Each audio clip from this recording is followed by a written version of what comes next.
मोर बानप्रस्थ जीवार बयस है आ रामचंद्र मध्य योग्य हो गले शस्त्र विद्वान शास्त्र विद्वान है तेणु से युवराज हे मु बानप्रस्थ जीवी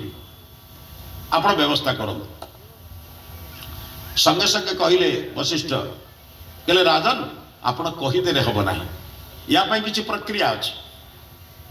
योजना हम कलश बस तोरण बंधा जीव व्यवस्था हम जड़े राजा राजा है भाई व्यवस्था हम सब व्यवस्था हो गला वस्त्र नहीं रामचंद्र को दे आसिले वशिष्ठ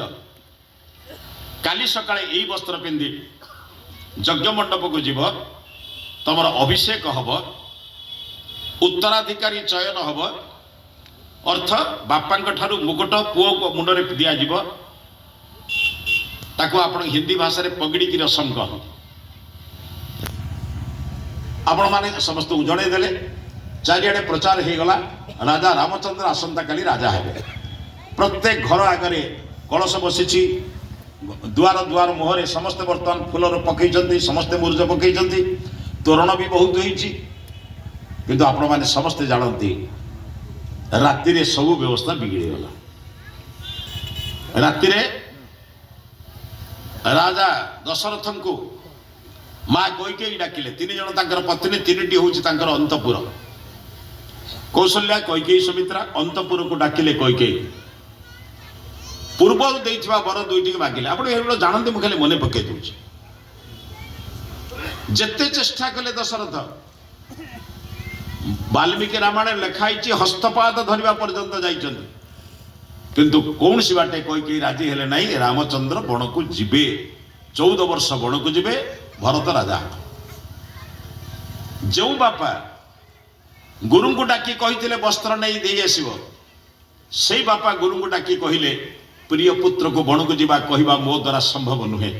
हे गुरुदेव वस्त्र बदल दे बण को जीवा वस्त्र धरी जातु रामचंद्र को कहे से बण को जीवे राम पढ़ुंत हरे कृष्ण हरे राम करी केते खोल करताल भांगुचे टिके विचार करेंगे मस्तिष्क खोला रखे क्षमा करुचे आपण मानकु चाहूँ राम कक्षरे अच्छी टाइम दिखाई यही टाइम जग मंडप जी स्नान हम सब टाइम लिखाई निर्घंट लिखाई गुरुदेव जो कक्ष आड़े जाऊँच राम भावुंट बोध मोर समय किसी भूल हो जाए गुरुदेव सतर करने को आस जो समय कहते से समय जाता गुरुदेव को देखी राम कहते कहले गुरुदेव राम द्वीर न भाषते